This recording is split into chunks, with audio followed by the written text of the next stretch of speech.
Friends, video को start करने से पहले एक छोटा सा इंस्ट्रक्शन है। For the best test series और बुक्स फॉर एसएससी जेईई का लिंक मैंने नीचे डिस्क्रिप्शन में डाला हुआ है। इसके अलावा आप हमारा टेलीग्राम चैनल भी ज्वाइन कर सकते हैं, जिसका लिंक आपको नीचे डिस्क्रिप्शन में और फर्स्ट कमेंट बॉक्स में मिल जाएगा। तो चलिए अब हम अपना वीडियो कंटिन्यू करते हैं। तो आइए फ्रेंड्स, इस वीडियो के अंदर जो हम लोग बात करने वाले हैं कुछ क्वेश्चंस, जैसा कि हमारा चल रहा था, तो इसमें आइए कुछ और अलग तरीके के क्वेश्चंस देखते हैं और देखते हैं कि हम लोग जो क्वेश्चन सॉल्व करेंगे तो अगेन इसमें कुछ नई नई चीजें हैं जिसके बारे में हमको सीखना है और यहाँ से नंबर ऑफ ऑब्जेक्टिव क्वेश्चंस बनते हैं। इसके अलावा ये आपको दो क्वेश्चन तो दिख रहे हैं, मैं एक दो क्वेश्चंस और इस पे डिस्कस करने वाला हूँ। तो समझते हैं। सबसे पहले आपको क्या करना है, वीडियो को पॉज करना है, पॉज करने के बाद सॉल्व करिए, ठीक है। कई लोग ऑप्शन खोज रहे हैं, ऑप्शन आपके पास जो है अभी फिलहाल नहीं है, लेकिन आप ले सकते हो। ऑप्शन से आपको करना क्या है, फिलहाल तो आप क्वेश्चन को सॉल्व करने पे फोकस करिए। तो चलिए सबसे पहले हम लोग क्वेश्चन को देखते हैं क्या बोला हुआ है। वीडियो को पॉज करिए और सॉल्व करिए, सबसे बेस्ट तरीका है। अभी तक आपने जितनी भी चीजें पढ़ी है वो सब आप पहले अप्लाई करेंगे तो चीजें और ज्यादा खुलेंगी और समझ में आएंगी, ठीक है। देखते हैं। Find the stress develop at a distance of 4 centimeter from the top surface बोला हुआ है। ये हमारे पास एक रेक्टेंगुलर क्रॉस सेक्शन है। तो सबसे पहले हम लोग फर्स्ट का सॉल्यूशन देख रहे हैं। यहाँ पर ये हमारे पास एक रेक्टेंगुलर क्रॉस सेक्शन हो गया। इसका हम बात कर सकते हैं न्यूट्रल एक्सिस है। इसका हमको डायमेंशंस भी दिया हुआ है। ये हमारे पास जो डायमेंशन है, ये जो आपका विड्थ है ये हमारे पास 10 सेंटीमीटर है और ये जो हमारे पास डेप्थ है ये हमारे पास कितना बना हुआ है, that is equal to 20 centimeter. ये जो हमारे पास विड्थ है कितना मिला हुआ है, that is equal to 20 centimeter, ठीक है। अब आपको क्या बोल रहा है कि find the stress develop at a distance of 4 centimeter from the top surface, ठीक है। तो ये आपका जो टॉप सरफेस है तो इससे 4 सेंटीमीटर बोल रहा है। अब टॉप सरफेस से 4 सेंटीमीटर मतलब डेफिनेटली नीचे ही आओगे। तो यहां से आपको ये बोल रहा है कि कोई आपका प्लेन होगा। तो मान लीजिए कि सपोज ये हमारे पास प्लेन है, ये जो प्लेन है आपका टॉप सरफेस से 4 सेंटीमीटर बिलो है। ये जो हमारे पास प्लेन है ये हमारा टॉप सरफेस से 4 सेंटीमीटर बिलो है, ठीक है। अब आपको क्या बोल रहे हैं यहाँ पर, इस प्लेन पे हमको निकालना है क्या, बेंडिंग स्ट्रेस, ठीक है। नो डाउट स्ट्रेस बोला है, बेंडिंग स्ट्रेस निकालना है। मोमेंट आपको दिया हुआ है बीम पे कितना लग रहा है। तो इस चीज को अगर हमको सॉल्व करना है तो डेफिनेटली ये आपका इजी क्वेश्चन है, कोई दिक्कत नहीं है। तो यहाँ पर हम लोग निकाल सकते हैं that is the sigma B equal to आपके पास होता है my/i, डेट इज m/z। और यहाँ पर अगर मैं बात करूँ y और i को लेकर तो डेफिनेटली जो y होता है आपका न्यूट्रल एक्सिस से कितना अबव डिस्टेंस है वो मैटर करता है। तो न्यूट्रल एक्सिस से जो डिस्टेंस आप देखोगे तो ये आपको मिलेगा 6 सेंटीमीटर। तो यहाँ पे अगर मैं मोमेंट को लेकर बात करूँ तो क्या क्या चीजें मिल सकती है। अच्छा, यूनिट का अच्छा खासा ध्यान रखिएगा। मेगा पास्कल मतलब न्यूटन पर mm स्क्वायर होगा, यहाँ पे आपको सेंटीमीटर दिया हुआ है। तो यहाँ पे अगर हम लोग बात करें तो देखिए क्या क्या चीजें मिल सकती है। सबसे पहला तो मोमेंट को लेकर बात करते हैं। यहाँ पर ये मोमेंट आपको कितना है, 20 मेगा पास्कल है। तो एक काम करते हैं हम लोग न्यूटन और mm लेके चलते हैं। तो 20 × 10 टू पावर हमने कर दिया, मेगा mm में ही लेके चल रहे हैं तो सीधा 20 करते हैं। मेगा पास्कल मतलब न्यूटन पर mm स्क्वायर हो गया। इनटू आपको अगर y की बात किया जाए तो y आपको कितना मिलेगा, डेट इज द 6 सेंटीमीटर मतलब 60 mm हो गया। तो ये हमारे पास वैल्यू मिल गई 60 डिवाइड बाई आई आपको क्या मिलेगा, आई हमेशा जो होता है that is the neutral axis के अबाउट मोमेंट ऑफ इनर्शिया होता है। यहाँ पर हमारे न्यूट्रल एक्सिस है तो यहाँ देखोगे तो bh/12 होता है, ठीक है। यहाँ पे अगर मतलब मैं आई अगर कैलकुलेट करना चाहूँ तो ये हमको क्या मिलेगा b, और इसको हमको क्या mm में रखना है तो ये हमारे पास क्या मिलेगा b। h की वैल्यू बात करोगे तो ये आपको क्या मिलेगा क्यूब, तो bh/12 यही तो हमको मिलेगा। अब आप इसको यहाँ पे रख के सॉल्व कर सकते हैं। तो फाइनली अगर आप देखोगे तो ये आपको क्या मिला 100 इंटू ये आपको मिलेगा 200 का क्यूब डिवाइड बाई 12, ठीक है। इसको आपको सॉल्व करना है। अब आप जो भी सिंप्लीफाई करेंगे उसके बाद जो वैल्यू मिलेगा तो ये आपको मिलेगा बेंडिंग स्ट्रेस जो मैक्सिमम आपको, नॉट मैक्सिमम, जो भी इस प्लेन पर आपको बेंडिंग स्ट्रेस मिलेगा, ठीक है। इसको अगर आप देखना चाहते हो तो देखो 20 सेंटीमीटर जो आपका हमने न्यूटन और mm को लेके चला हुआ है। तो डेफिनेटली यहाँ पर अगर मैं वैल्यू को लेके बात करूँ तो इसको सिंप्लीफाई कर लो आप, 20 × 60 ये तो हमको मिल रहा है। चलिए 25 था 100 हो जाएगा तो ये आपको मिलेगा 1/5 इंटू 60 डिवाइड बाई आपको क्या मिला हुआ है 200 का क्यूब, यही मिला हुआ है। और इस पे अगर बात करोगे तो इंटू आपको क्या मिल जाएगा 12। जो भी आप सॉल्व कर रहे हो, चलिए जितना भी आएगा मैटर ये नहीं करता, आप देख लीजिएगा जो भी आपको आंसर मिल रहा है। दूसरा कंडीशन हम लोग बात करते हैं कि अगर इस केस में आपको बोलता है मैक्सिमम बेंडिंग स्ट्रेस निकालने के लिए तो क्या करोगे। अगर इस केस में मैक्सिमम बेंडिंग स्ट्रेस निकालने बोलेगा तो हम लोग क्या करेंगे, डेफिनेटली मैक्सिमम बेंडिंग स्ट्रेस या तो इसके टॉप सरफेस पे आएगा या इसके बॉटम सरफेस पे आएगा। तो यहाँ पर अगर मुझे निकालना हो तो मैक्सिमम बेंडिंग स्ट्रेस के लिए कुछ नहीं है, यहाँ पर अगर मैं सिग्मा बी मैक्सिमम निकालना चाहता हूँ तो इसके लिए मुझे करना क्या पड़ेगा, एम तो आपका सेम है, बस आपको y की जगह क्या रखना पड़ेगा, y मैक्सिमम, और I तो आपका एज इट इज चलने वाला है क्योंकि क्रॉस सेक्शन आपका चेंज हुआ नहीं है। और y मैक्सिमम की वैल्यू आप यहाँ से कितना रखेंगे, डेफिनेटली 10 सेंटीमीटर। 10 सेंटीमीटर का मतलब आप बोल सकते हो that is equal to 100 mm। कहानी खत्म है। तो ये हमारे पास मैक्सिमम स्ट्रेस मिल गया। दूसरा चीज अगर हम लोग देखिए यहाँ पर तो ये भी चीज देख सकते हैं क्या, अगर आपको मैक्सिमम बेंडिंग स्ट्रेस पता हो तो भी हम निकाल सकते हैं। यहाँ पे आप रिलेशन में देखोगे तो m और y आपको m और i आपको सेम मिल रहा है, तो sigma b is directly proportional to y लिख सकते हैं। तो sigma b of 1 divide by sigma b of 2। अब 1 और 2 आपका जो आप डिपेंड करेगा, तो यहाँ पे 1/2 जो हमने लिखा है, मान लो आपने किसी एक चीज को मैक्सिमम ले लिया तो मान लीजिए कि सेकंड वाला प्लेन आपका मैक्सिमम है, तो उसी तरीके से आप y1 divide by y maximum लिख सकते हो। अब यहाँ पे इसको सॉल्व करना हो तो भी हम लोग कर सकते हैं, कैसा, sigma B of 1, sigma B of 1 जो आपका प्लेन है ये आपको निकालना है, सिग्मा बी ऑफ 1 मैक्सिमम अगर आपको दिया हो तो अच्छी बात है, अदरवाइज कैलकुलेट कर सकते हो। ये मैं आपको अल्टरनेट चीजें बता रहा हूँ कि एग्जाम में कभी आपको मैक्सिमम दे सकता है, कभी आपको डायमेंशंस निकालने के लिए दे सकता है, डिपेंड करता है अलग अलग मैटर। तो सिग्मा बी ऑफ मैक्सिमम ये आपको क्या रहेगा, गिवन रहेगा। सिग्मा बी ऑफ जो मैक्सिमम है ये आपको गिवन रहेगा, date is equal to y1। y1 आपको कितना दिख रहा है 6, और y मैक्सिमम आपको कितना मिला हुआ है, डेट इज इक्वल टू 10। कहानी खत्म है। तो यहाँ से आप क्या है, सीधा सीधा सिग्मा b1 की वैल्यू भी आप डायरेक्ट कैलकुलेट कर सकते हो अगर आपको मैक्सिमम बेंडिंग स्ट्रेस पता है तो, without given moment end moment of inertia. Clear यहाँ तक। तो ये चीज भी आपके लिए मेंशन हो सकती है। तो इस तरीके से आपके अलग अलग क्वेश्चन जो है ट्विस्ट करके एग्जाम्स में पूछा जाता है। एक देखिए इसी क्वेश्चन को थोड़ा सा और ट्विस्ट किस तरीके से किया है, यहाँ पर मुझे क्या बोला है, फोर्स निकालने बोला है, find the force require on the hatched area for the same given data. ये हमको जो हैचिंग एरिया दिया है इस पे आपको स्ट्रेस निकालना है, सॉरी फोर्स फाइंड आउट करना है, इसमें फोर्स कितना लगेगा। तो अगर मान लीजिए मैं फोर्स निकालना चाहता हूं तो फोर्स मैं कैसे निकाल सकता हूं, अगर मुझे फोर्स निकालना हो तो फोर्स हमारा कैसे निकल सकता है यहाँ पर, तो डेफिनेटली फोर्स की अगर हम लोग बात करें तो फोर्स इक्वल टू आपको लिख सकते हो क्या, सिग्मा इनटू एरिया, यही तो होगा। एरिया की अगर बात करें और सिग्मा, अब बात ये है sigma what is sigma, bending stress. अब ये बताओ, ये हमको पता है ना कि बेंडिंग स्ट्रेस का डिस्ट्रीब्यूशन कैसा आता है, वेरिएशन आता है।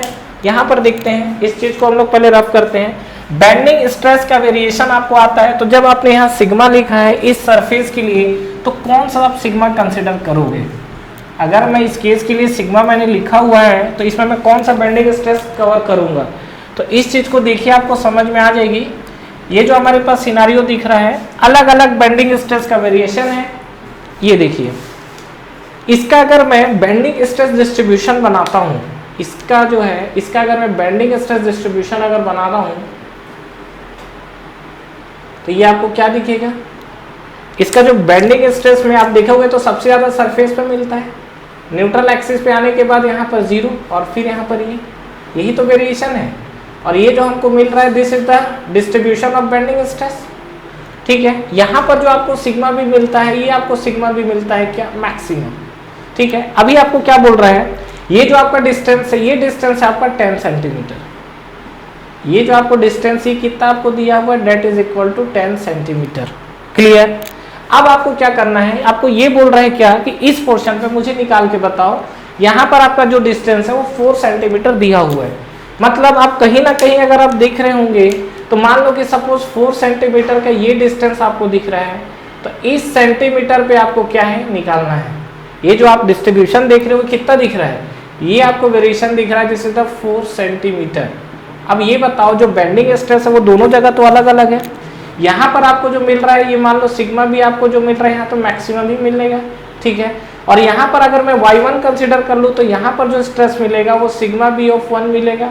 और इसके हर एक पॉइंट पे, हर एक लाइनिंग पे जाओगे तो आपको बेंडिंग स्ट्रेस वेरी कर रहा है।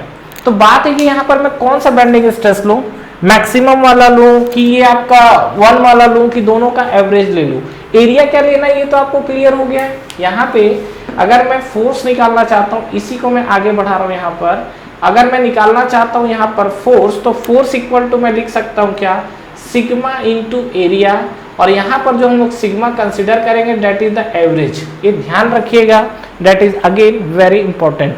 यहाँ पर जो हम लोग सिग्मा लेंगे, आप किसी पर्टिकुलर एक वैल्यू को सिग्मा मत ले लीजिएगा, क्योंकि यहाँ पर ये वेरिएशन है। एवरेज लेने का रीजन ये है क्योंकि वेरिएशन आपका लिनियरली आ रहा है। क्लियर है? तो यहाँ पे अगर मैं बात करूँ सिग्मा ऑफ एवरेज को लेकर, तो यहाँ पे हम लोग लिख सकते हैं, देखो सिग्मा बी ऑफ मैक्सिमम तो आना ही है, ये जो है सिग्मा बी ऑफ मैक्सिमम तो आना ही है, प्लस इसमें अगर हम लोग बात करेंगे तो ये आपको क्या दिखेगा, that is again sigma B of 1 divide by 2। तो ये जो हमको दिखा है ये आपको सिग्मा ऑफ एवरेज दिख रहा है इनटू एरिया। एरिया को लेके अगर बात करोगे तो एरिया हमारा क्या हो सकता है, 10 इंटू 4। अब जो भी आपकी यूनिट है, यूनिट आपको बैलेंस करना है यहाँ पर, तो यहाँ पे अगर 10 है तो इसको मान लो 100 mm कर लिए, इंटू 4 को हमने कर लिया 40, और ये जो आपकी यूनिट मिल रही है आपकी क्या है, दैट इज द mm²। ठीक है, अब आप इस पे जो फाइंड आउट करेंगे तो ये आपको फाइनली निकल कर आएगा, that is called force. Clear है? तो इस चीज का आपको अच्छा खासा ध्यान रखना है। देखिए आप लोग जहां फंसेंगे वहां पर उस चीज को मैं सिंप्लीफाई कर रहा हूं। मेरा मोटो यहाँ पर कैलकुलेशन को सॉल्व करना नहीं है, कंसेप्ट को डिलीवर करना है। कैलकुलेशन को आप सॉल्व कर सकते हो, उसमें आपकी बेटर अंडरस्टैंडिंग है और बेटर आपकी कैचिंग पावर होगी, जो हमारा जो भी कैलकुलेशन है। यहाँ पर जो मैं आपको कंसेप्ट को लेके बात कर रहा हूँ, ध्यान रखिएगा कि ये जैसा हम लोग फोर्स निकाले हैं तो हम लोग इस फोर्स को इस हैचिंग एरिया पर हमने निकाला हुआ है। ठीक है, अच्छा यहाँ पर जैसे मैंने निकाला, मेरे पास एक क्वेश्चन और हो सकता है। वो क्वेश्चन आपसे क्या पूछ सकता है, देखिए ये जो हमारे पास क्रॉस सेक्शन है, इसमें सपोज बोलता है कि ये हमारे पास एक डायमेंशन है, ये हमारे पास एक डायमेंशन है, और इसका इसने डायमेंशन से यहाँ पे दिया हुआ है क्या, ये जो आपके पास विड्थ है this is equal to 5 centimeter. ठीक है, और ये जो आपको विड्थ और ये डेप्थ जो आपको मिल रहा है, ये मान लीजिए आपको कितना मिल सकता है यहाँ पर, that is equal to 2 centimeter. चलिए मैं दूसरा डायग्राम देता हूँ, यहाँ पर थोड़ा सा डायग्राम यहाँ पे हौच पौच हो रहा है इसलिए। तो ये चीजें तो आपको क्लियर है। आपको एक डायग्राम यहाँ पे मैं और दे रहा हूँ, वहां पर क्या है, जो हैचिंग एरिया अभी तक क्या है, थ्रू आपका पूरा क्रॉस सेक्शन पे आपको दिया हुआ था, लेकिन अब आपको जो हैचिंग एरिया देगा वो कुछ अलग पार्ट्स में देगा। ठीक है, एग्जाम्पल्स के लिए देखिए यहाँ पे, ये मान लीजिए कि सपोज मेरे पास एक क्रॉस सेक्शन है, इस क्रॉस सेक्शन में बात करें तो ये हमारे पास है न्यूट्रल एक्सिस। ठीक है, यहाँ पे अगर मैं बात करूँ तो ये हमको मिलता है that is equal to B. तो ये मान लीजिए कि सपोज मेरे पास दिया हुआ है 100 mm। ठीक है, और ये हमारे पास है दैट इज डेप्थ, और डेप्थ हमारे पास कितना दिया हुआ है, that is equal to 150 mm। Clear है यहाँ तक? दूसरा चीज अगर मैं यहाँ पे बात करूँ तो जो ये मेरे पास हैचिंग एरिया दिख रहा है, इस हैचिंग एरिया को लेके अगर हम लोग बात करें तो देखो इसी क्वेश्चंस को मैं यहाँ पे मॉडिफाई कर रहा हूँ।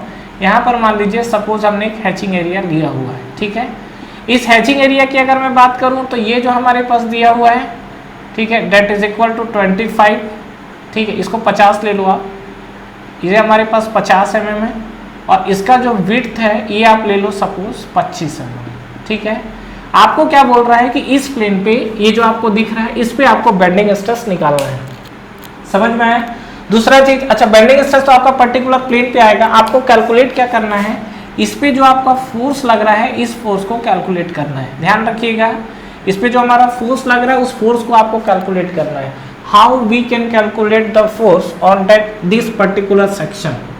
तो यहाँ पे अगर मुझे फोर्स कैलकुलेट करना है तो डेफिनेटली कहीं ना कहीं अगेन यही फॉर्मूला यूज होने वाला है। फोर्स की अगर हम लोग बात करेंगे तो फोर्स इक्वल टू आपका क्या हो जाएगा, सिग्मा। व्हाट इज सिग्मा, यहाँ पर लेंगे एवरेज, इनटू आप क्या लोगे, एरिया, इनटू हम क्या लेंगे यहाँ पर, एरिया। अब इस कंडीशन पे अगर आप देखोगे तो आपको क्या दिखेगा कि ये जो हमारे पास एरिया कितना है, 50 इंटू 25 है ना।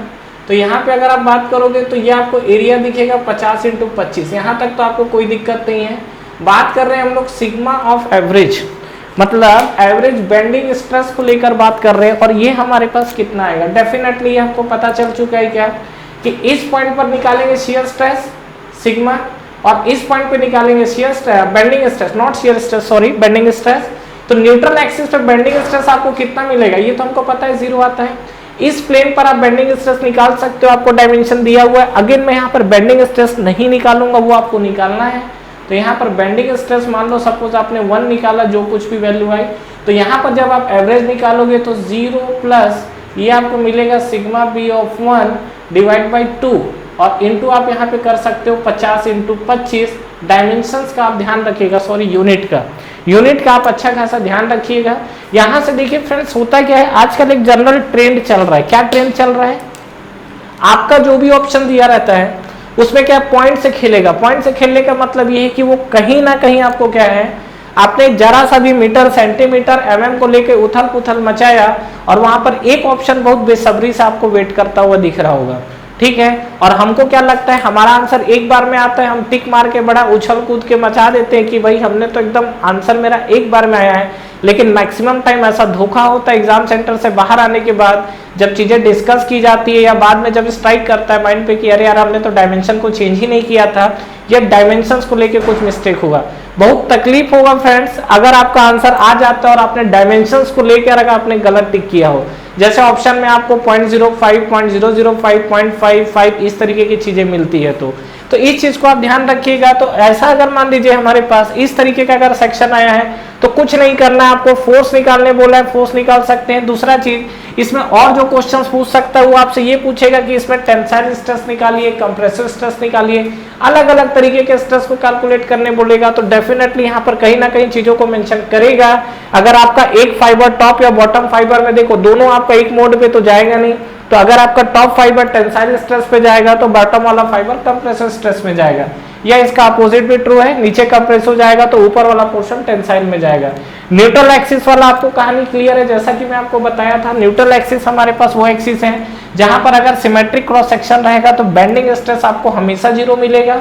और दूसरा चीज, ये अगर आपका अनसिमेट्रिक क्रॉस सेक्शन रहा तो डेफिनेटली वहां पर आपको कुछ वेरिएशंस मिलेंगे जिसको देखना है। तीसरा चीज, एवरेज लेने का रीजन मैंने बताया हुआ यहाँ पर कि हमारा जो वेरिएशन मिलता है ये हमारा लीनियरली वेरिएशन है, और लीनियरली वेरिएशन मिला हुआ है इसलिए हम यहाँ पर चीजों को क्या है, इसको इजिली हम लोग एवरेज कंसिडर कर सकते हैं। ठीक है फ्रेंड्स, तो आई होप आपको ये वीडियो क्लियर हुआ होगा और यहाँ से मैंने एक ही क्वेश्चंस को अलग अलग फॉर्मेट पे लेके समझाने की कोशिश की है और आपको ये वीडियो जरूर क्लियर हुआ होगा। तो ठीक है फ्रेंड्स, बाकी हम लोग मिलते हैं नेक्स्ट वीडियो में, ठीक है। और इसी के तरह अगर मैं आपसे बात करूं तो यहाँ पर जो हमारा बेंडिंग स्ट्रेस वाला जो चैप्टर था, ठीक है, वो आपका कंप्लीट हो चुका है। इसके अलावा कुछ एक आध दो टॉपिक ऐसे लगेंगे तो मैं डेफिनेटली उसको अपडेट करूंगा, लेकिन फिलहाल अभी तक हमको ये चीजें पढ़नी है और बेंडिंग स्ट्रेस के ऊपर हमको फोकस करना है। अब आप क्वेश्चंस को उठाइए, बेंडिंग स्ट्रेस में जितने भी आपको क्वेश्चंस दिख रहे हैं वो सब क्वेश्चंस को आप बहुत इजीली सॉल्व कर सकते हो, लेकिन आपको फर्स्ट टाइम थोड़ी सी तकलीफ होगी क्योंकि आप जब क्वेश्चन पे फर्स्ट टाइम डील करते हो तो दिमाग उसमें ज्यादा घुसाना पड़ता है, ठीक है। तो आप घर में रहिए, सेफ रहिए, क्वेश्चन की प्रैक्टिस करिए, क्वेश्चंस को ज्यादा से ज्यादा लगाइए। Thank you so much for watching this video friends. इस वीडियो को लाइक करिए, ज्यादा से ज्यादा फ्रेंड्स के साथ शेयर करिए, और अगर आप इस चैनल पे नए हैं तो चैनल को सब्सक्राइब करना ना भूलें, बेल नोटिफिकेशन जरूर प्रेस करिएगा जिससे जो भी लेटेस्ट अपडेट है वो आप तक पहले पहुंचे। इसके अलावा आप हमारा टेलीग्राम चैनल भी ज्वाइन कर सकते हैं जिसका लिंक नीचे आपको डिस्क्रिप्शन में और फर्स्ट कमेंट बॉक्स में मिल जाएगा। Friends, for the best test series और बुक्स फॉर एसएससी जेईई का लिंक भी नीचे आपको डिस्क्रिप्शन में मिल जाएगा। तो ठीक है फ्रेंड्स, तैयारी करते रहिए। Wish you all the best.